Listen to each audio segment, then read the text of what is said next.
ഏവർക്കും മഞ്ഞപ്പാറ ഓൺലൈനിലേക്ക് സ്വാഗതം. ഇന്ന് മലപ്പേരൂർ വാർഡിന്റെ വിശേഷങ്ങളുമായി LDFന്റെ സ്വതന്ത്ര സ്ഥാനാർത്ഥി റിനി ഷിബു നമ്മളോടൊപ്പം ചേരുന്നു.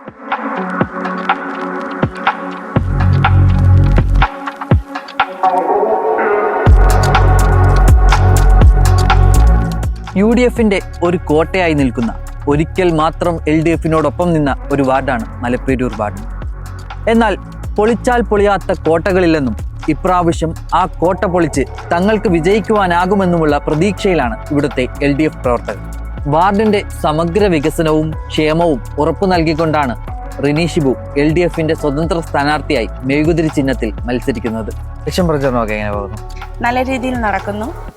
ഒരു റൗണ്ട് എല്ലാ വീട്ടിലും കയറി ഇറങ്ങി എല്ലാ വോട്ടർമാരെയും കണ്ടു. ഓരോ ഭവനങ്ങളിലും കയറി ഇറങ്ങിക്കൊണ്ടിരിക്കുന്നു. ഇപ്പം 100% വിജയം ഉറപ്പിച്ച് 100% വിജയം ഉറപ്പാക്കിയാണ് ഞങ്ങൾ മുൻപോട്ട് പോകുന്നത്. ഇപ്പോൾ ഇത് UDFന്റെ ഒരു കോട്ടയായി നിൽക്കുന്ന ഒരു വാർഡാണ് മലപ്പേരൂർ വാർഡ് എന്ന് പറയുന്നത്. അത് ഒരിക്കൽ മാത്രമാണ് LDFന് വിജയിക്കാൻ കഴിഞ്ഞത്. അപ്പോൾ ഈ പ്രാവശ്യം ആണെങ്കിൽ ഒരുപാട് സ്ഥാനാർത്ഥികൾ ഇവിടെ പല ഇതായിട്ട് സ്വതന്ത്ര സ്ഥാനാർത്ഥിയായിട്ടും അങ്ങനെയൊക്കെ മത്സരിക്കുന്നുണ്ട്. അപ്പൊ ഈ വർഷത്തെ മത്സരത്തെ എങ്ങനെയാണ് നോക്കിക്കാണുന്നത്? ഈ വർഷം നേടിയെടുക്കും എന്നുള്ള പൂർണ്ണ വിശ്വാസത്തിലാണ് മുൻപോട്ട് പോകുന്നത്. അതിനുവേണ്ടി ഞങ്ങൾ ശ്രമിക്കുന്നുണ്ട്. ഞങ്ങൾ ശ്രമിച്ച് ഞങ്ങൾ മുന്നേറും. ഈ മലപ്പേരൂർ വാർഡിനെ കുറിച്ച് പറയുമ്പോൾ ഒരുപാട് റോഡുകളുള്ള ഒരു വാർഡാണ്. അതിൽ പലതും തകർന്നിരിക്കുന്ന അവസ്ഥയുണ്ട്. അപ്പൊ എന്താണ് ഈ റോഡുകളെ കുറിച്ചും ഈ മലപ്പേരൂരിന്റെ ഒരു വാർഡിനെ കുറിച്ച് എന്താണ്? മലപ്പേരൂർ വാർഡിൽ മിക്ക റോഡുകളും മൊത്തം നാശമായിട്ട് കിടക്കുകയാണ്. ഒരു വണ്ടി കൂടെ പോകാൻ പറ്റാത്ത അവസ്ഥയിലാണ്. ഒരാഴ്ച വണ്ടി ഓടിയാൽ പിറ്റേ ആഴ്ച അവർ വർക്ക്ഷോപ്പിൽ കൊണ്ടുപോകേണ്ട അവസ്ഥയാണ് ഇവിടെ വന്നുകൊണ്ടിരിക്കുന്നത്. നമ്മുടെ ഭവനത്തിൽ ഓരോ വോട്ടർമാരെ കണ്ടപ്പോഴും അവരുടെ മറുപടി ഇതാണ്: ഞങ്ങളുടെ വാഹനങ്ങൾ ഞങ്ങൾ റിപ്പയറിങ്ങിന് കൊണ്ടുപോയിക്കൊണ്ടിരിക്കുകയാണെന്നാണ് അവർ പറയുന്നത്. നമ്മുടെ മലപ്പേരൂർ വാർഡിൽ മോശമായി കിടക്കുന്ന റോഡുകൾ ആദ്യം വികസനത്തിൽ കൊണ്ടുവരും എന്നുള്ള ഒരു തീരുമാനമാണ് എടുത്തിരിക്കുന്നത്. ഇനി മലപ്പേരൂർ വാർഡിനെ കുറിച്ച് പറയുമ്പോൾ ജനങ്ങൾ അഭിമുഖീകരിക്കുന്ന പ്രധാന പ്രശ്നങ്ങളിലാണ് ഒന്നാണ് ഈ കുടിവെള്ള പ്രശ്നവും, പിന്നെ ഈ കാട്ടുപന്നി ശല്യം. ഈ ഒരുപാട് കർഷകരുള്ള ഒരു വാർഡാണ് മലപ്പേരൂർ വാർഡ്. അപ്പോൾ ഈ കുടിവെള്ള പ്രശ്നത്തെക്കുറിച്ചും ഈ കാട്ടുപന്നി ശല്യത്തെക്കുറിച്ചൊക്കെ. കുടിവെള്ളമില്ലാതെ പ്രയാസപ്പെടുന്ന ഒരുപാട് ജനങ്ങളുണ്ട്. അവർക്ക് വെള്ളം എത്തിക്കാനുള്ള സൗകര്യങ്ങൾ ഞാൻ ജയിച്ചാൽ അവർക്ക് അതിനുള്ള പരിഹാരം ഒരുക്കി കൊടുക്കും എന്നുള്ളൊരു ഉറപ്പ് ഞാൻ നൽകുന്നു. പിന്നെ കാട്ടുപന്നികളുടെ ശല്യത്തിനുള്ളൊരു പരിഹാരം അതും കാണും. ഇന്ന് ഒരുപാട് കൃഷികളും കാര്യങ്ങളും നശിപ്പിച്ചുകൊണ്ടിരിക്കുന്ന ഒരു ഇതാണ്. ഓരോ കർഷകർക്ക് അതൊരു ബുദ്ധിമുട്ടായി വന്നുകൊണ്ടിരിക്കുകയാണ്. നമ്മൾ പല വീടുകളിലും കയറുമ്പോൾ അവർ പറയുന്നുണ്ട്, നിങ്ങൾ പന്നി ഭയങ്കര ശല്യമായിട്ടിരിക്കുവാണ്, ഞങ്ങളുടെ കൃഷികളെല്ലാം നശിപ്പിക്കുന്നുണ്ട്. അതിനുള്ളൊരു പരിഹാരവും കാണണമെന്ന് ആഗ്രഹിക്കുന്നു.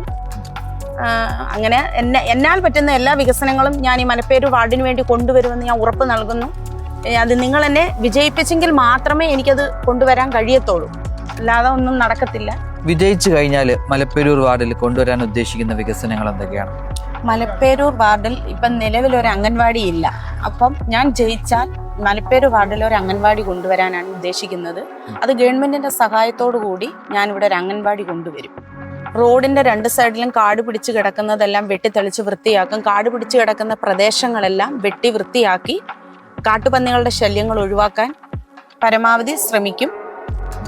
പിന്നെ പെൻഷൻ കിട്ടാതെ വിഷമിക്കുന്ന ആൾക്കാർക്ക് പെൻഷനുള്ള സൗകര്യങ്ങൾ ഒരുക്കി കൊടുക്കും. ഞാൻ ജയിച്ചു വന്നാൽ എന്നെ കൊണ്ട് പറ്റുന്ന എല്ലാ സഹായങ്ങളും ഈ മലപ്പേരൂർ വാർഡിന് വേണ്ടി ഞാൻ ചെയ്യുമെന്ന് ഞാൻ ഉറപ്പ് നൽകുന്നു. എൻ്റെ പേര് റിനി ഷിബു. ഈ വരുന്ന 9-ാം തീയതി നടക്കുന്ന ത്രിതല പഞ്ചായത്ത് തെരഞ്ഞെടുപ്പിൽ മലപ്പേരൂർ വാർഡിൽ നിന്നും LDFന്റെ സ്വതന്ത്ര സ്ഥാനാർത്ഥിയായി മെഴുകുതിരി ചിഹ്നത്തിൽ ഞാൻ മത്സരിക്കുകയാണ്. നിങ്ങളുടെ എല്ലാവരുടെയും വോട്ടുകൾ നൽകി തന്ന് വൻ ഭൂരിപക്ഷത്തോടു കൂടെ എന്നെ വിജയിപ്പിക്കണമേ എന്ന് ഞാൻ അപേക്ഷിക്കുന്നു. അപ്പോൾ ഇതാണ് മലപ്പേരൂരത്തെ LDF സ്ഥാനാർത്ഥി റിനി ഷിബുവിന് മലപ്പേരൂരിലുള്ള വോട്ടർമാരോട് പറയുവാനുള്ളത്. തങ്ങളുടെ ഉറച്ച കോട്ട എന്ത് വില കൊടുത്തും സംരക്ഷിക്കുമെന്ന് പറഞ്ഞ് UDFും, എന്നാൽ ആ കോട്ട തങ്ങൾ പൊളിച്ചടുക്കുമെന്ന് പറഞ്ഞ് LDFും മത്സരിക്കുന്ന ഇവിടെ എന്തായാലും പോരാട്ടം തീ പാറുമെന്ന് ഉറപ്പാണ്. അന്തിമ വിജയം ആർക്കൊപ്പമായിരിക്കുമെന്ന് നമുക്ക് കാത്തിരുന്നു കാണാം.